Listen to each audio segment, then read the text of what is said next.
So I'm 100% anti-English culture. I think I think it's not the most disgusting. There's worse, but it is a vile, disgusting, useless scrap of human trash. Okay, so on that note, I attack it as much and try to advocate for the destruction of Anglican culture and the annihilation of it from a human psychology. Okay, and towards that, I like to expose the what how it manifests itself in human society and the impacts that it has on human development as well as environmental issues. Not the issues. Now that's English. Actually, that's English because they're not environmental issues. They're environmental catastrophes that are minimized in order to accommodate the idea that English culture has 1% value to humanity. It is 0% value, 1000% a disease. Okay. So on this, but they're human. So this is a very important thing to note. So this goes with psychology and projecting and reversing. Whenever you project outward, you reverse. Okay. Now you cannot not project. To say you do not project is a projection because the only way that we can function in the real material world as the type of life forms that we are through projecting by way of using what amounts to our psyche.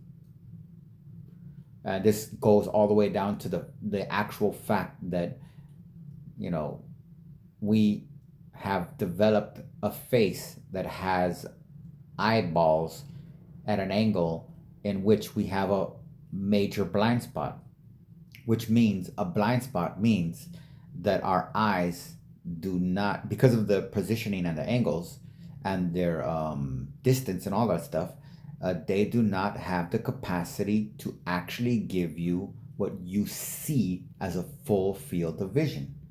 That's not produced by your eyes. Your eyes cannot, the two eyes that you have with all of the information that they are taking in to the best of their ability, cannot basically fill in the center of what you consider to be your line of sight.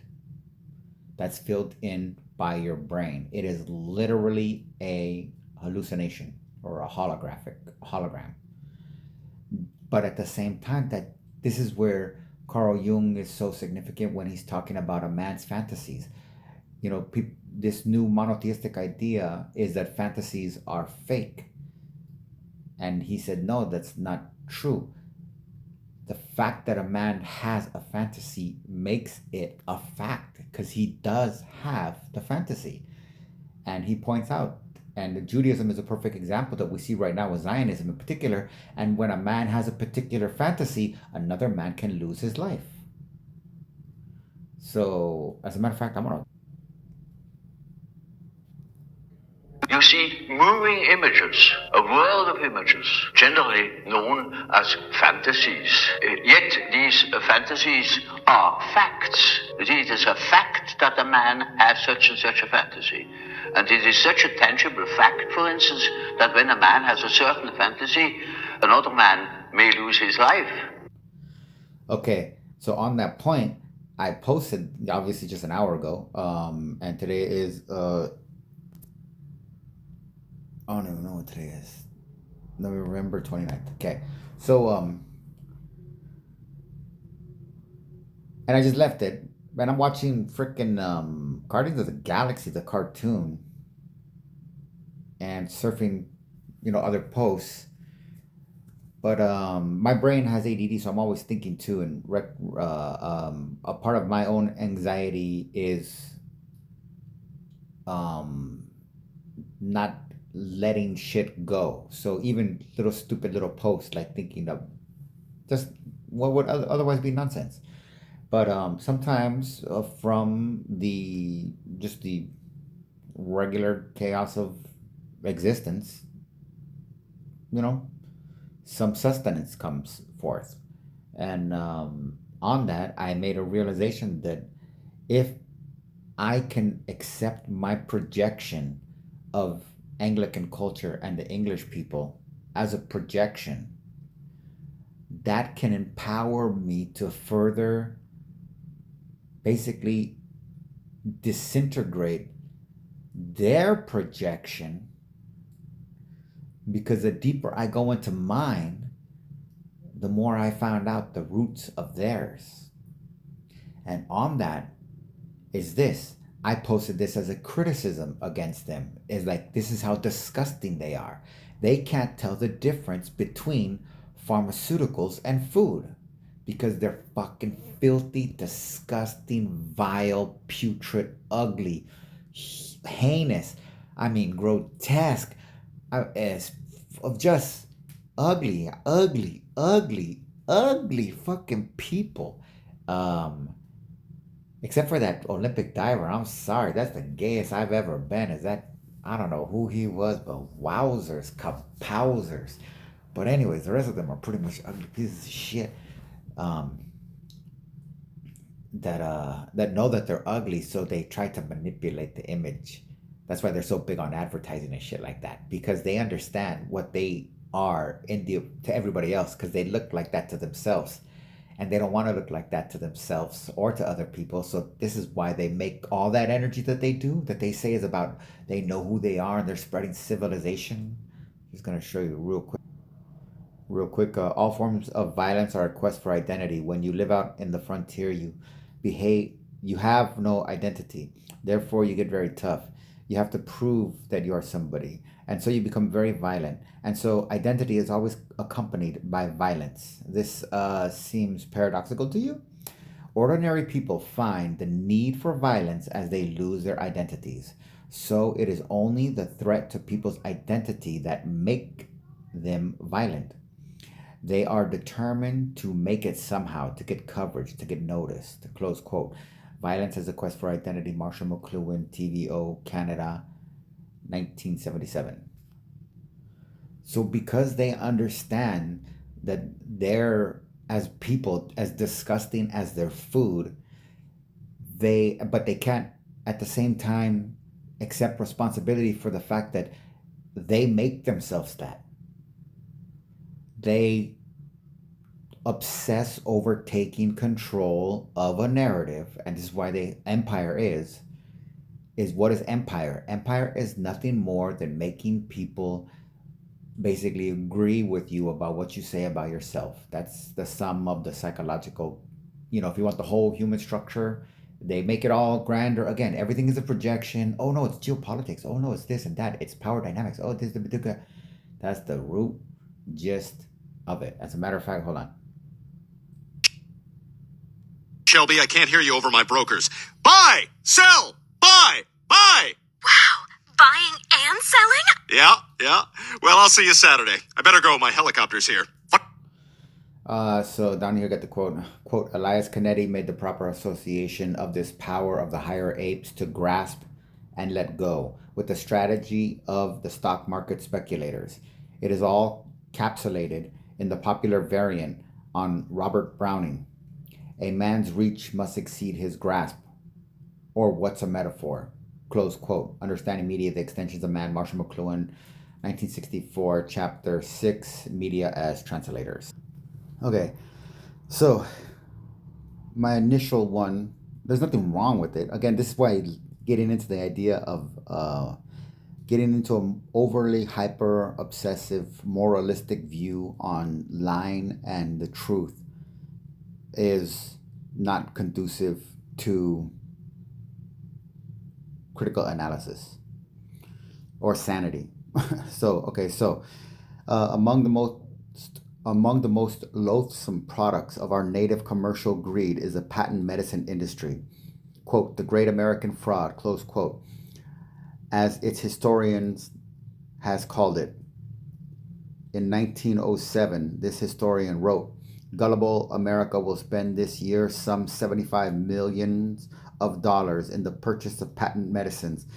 In consideration of this sum, it will swallow huge quantities of alcohol, an appalling amount of opiates and narcotics, and wide assortments of varied drugs ranging from powerful and dangerous heart depressants to insidious liver stimulants, and far in excess of all other ingredients undiluted fraud. For fraud exploited by the skillfulest of advertising bunco men is the basis of the trade. Close quote. Again, that's what I just got done telling you. So the Prophets of Religion up to St. Clair, 1917, Book 5, The Church of the Merchants, The Great American Fraud. So, my thing is, look, I'm going to post this because I want to show. Here we go, right here. Dyes made from petroleum linked to hyperactivity in children. Here in the United States and in the UK, they only use one.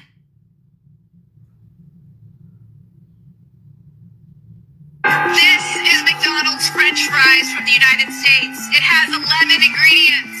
But in the UK, there's only 4, and salt is optional. Okay, so you get the... This one has an ingredient called dimethyl polysilicoxane, an ingredient that can be preserved with formaldehyde, a neurotoxin. This is United States Fanta right here. It's made with high fructose corn syrup, artificial dye, yellow 6, red 40, and sodium benzenate. In the UK, they have real orange juice inside, and it's colored with carrots. Okay, so this is McDonald's. Jesus Christ. Okay, so that's my point. But the reason I'm posting this now is because in the back of my head I started to realize, you know what? As much as I hate these fucking disgusting pieces of human shit that are called the English, an Anglo-Saxon culture, or modern, I mean, that's what they made it.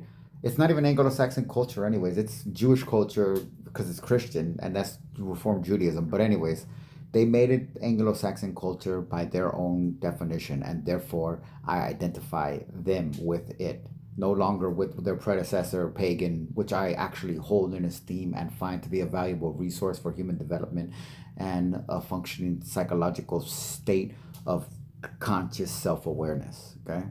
But that's dead. And the only version of that lives today has been mutilated by Jewish mythology so that it has become a utensil of psychological deterioration rather than psychological development. And that's the key to Judaism, is basically reversing the polarity, if you want to call it that, of mythology. There you go. And paganism is mythology. I don't think that's a big stretch of the imagination. So, but in my whole revelation is that I have to accept the fact that because they're human, they have the same psyche as me.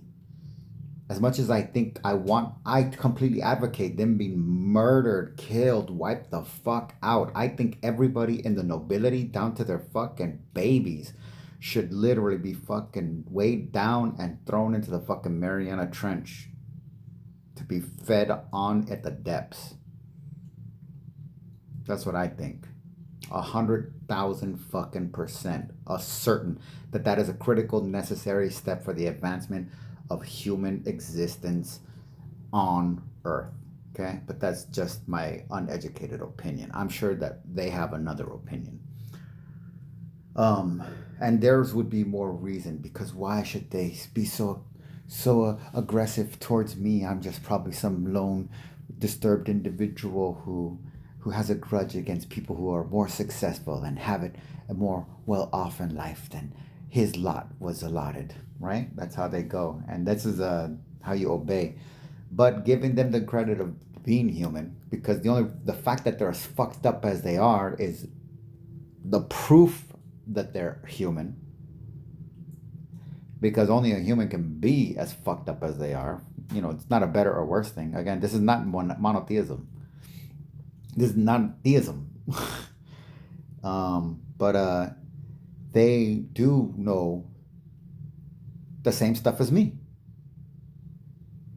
That's the whole fact that they can project anything.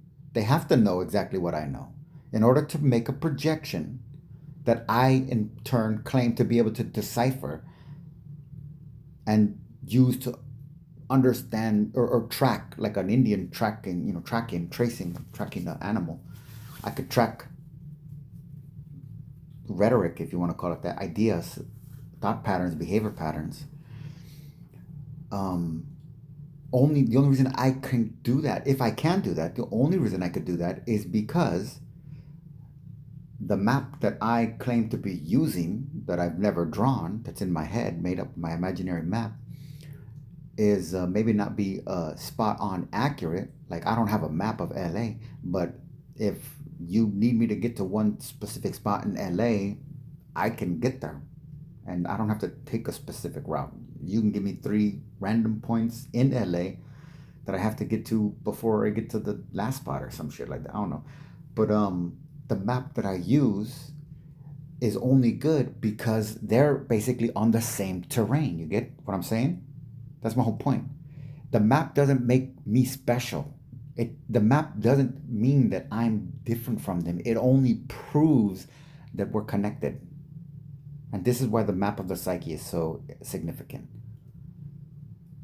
which I don't have. Okay? I imagine I have it. And sometimes it just works out for me in what you would call coincidental luck, or Carl Jung would call synchronicity. You know, if I was religious, I would use my ego and call it a blessing. But it's a fluke, a phenomena amongst flukes and phenomena.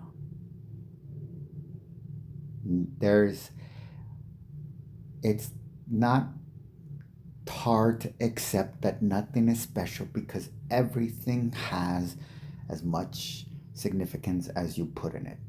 And this is why the Buddha is so thing. The Buddha's basically some messages.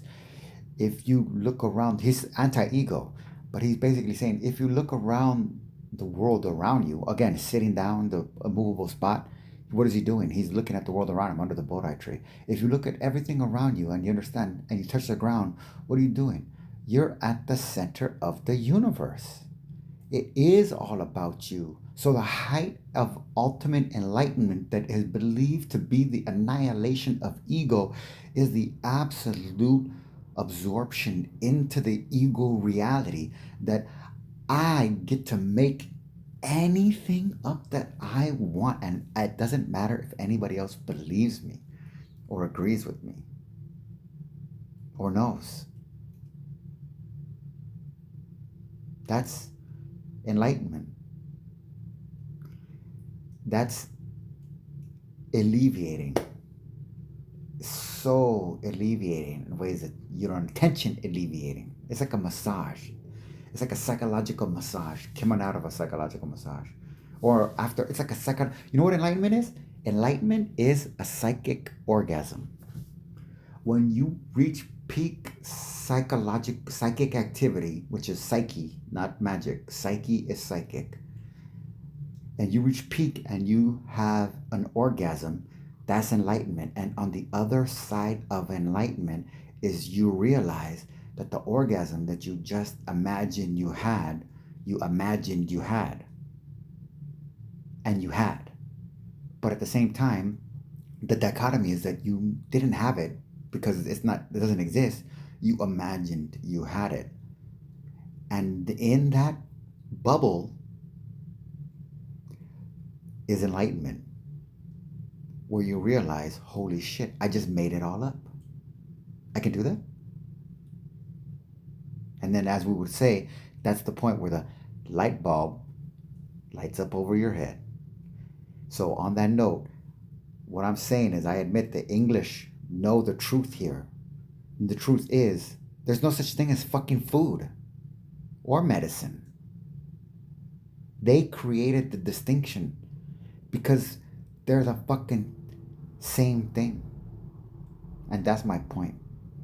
And that idea alone proves that me as an individual, as a regular human being with basic human functions, is superior to Judaism, Christianity, Islam, and every clergy member that ever existed, and every laity member that ever existed, and Mormonism, and Scientology, and Hindutva, the Vatican, to make sure I'm being clear about this, Protestants, to make sure I'm being clear about this, Jehovah's Witness, Orthodox, fucking all that shit, okay?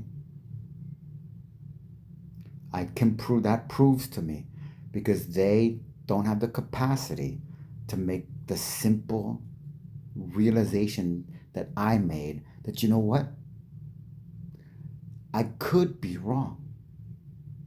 And if I would have said, nah, these fucking pieces of shit English people, they don't fucking know anything, I would have stayed with the idea that would have been ultimately English. And this is what they mean by be careful what you hate because you become it. If I would have said I hate the English so much that I can't find any fucking human value in them, I would have accepted that there is no such thing as a connection between food and medicine. They're supposed to be distinct. And that is English. You see what I'm saying? It was through the breakthrough of ego and absorbing ego that I realized, holy shit, if I don't want to be like these fucking pieces of shit, that means I can't lie to myself. And if I don't lie to myself, I have to be honest. And if I'm being honest, I have to admit that they're telling the truth. They are actually. Okay, I speed these up just to get them done. Because, right, Sir Walter Raleigh had already brought tobacco to England, and doctors were already talking about that tobacco lowered your life expectancy, made you sick regularly, that you spent a lot of time coughing, that there was no redeeming quality to it. So when Rolfe does this, the English have choice. They can make the Virginia colony rich, or at least financially produce something that the English can sell and make money off of, and kill people with an addictive narcotic, because they already knew that's what it was, or they could just take the ethical position and walk away. The British God had other ways of improving nations. For example, the opium traffic. The British traders had been raising the poppy in India and selling its juice to the Chinese. They had made perhaps 100 million noble natures by this method. And also they were making $100 million a year. The Chinese, moved by their new virility, undertook to destroy some opium and to stop the traffic, whereupon it was necessary to use British battleships to punish and subdue them. Was there any difficulty in persuading the established Church of Jesus to bless this holy war? There was not. Lord Shaftesbury, himself the most devout of Anglicans, commented with horror upon the attitude of the clergy and wrote in his diary, I rejoice that this cruel and debasing opium war is terminated. We have triumphed in one of the most lawless, unnecessary, and unfair struggles in the records of history, and Christians have shed more heathen blood in 2 years than the heathens have shed of Christian blood in 2 centuries. This was in 1843. For 70 years thereupon, pious England continued to force the opium traffic upon protesting China, and only in the last 2 or 3 years has the infamy been brought to an end. Throughout the long controversy, the attitude of the church was such that Li Hung Cheng was moved to assert in a letter to the Anti-Opium Society, quote, opium is a subject in the discussion of which England and China can never meet on a common ground.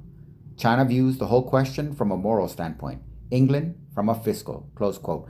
The Prophets of Religion, Upton St. Clair, 1917. 2 or 3 years before, 1917, Book 2, The Church of Good Society, Bishops and Beer.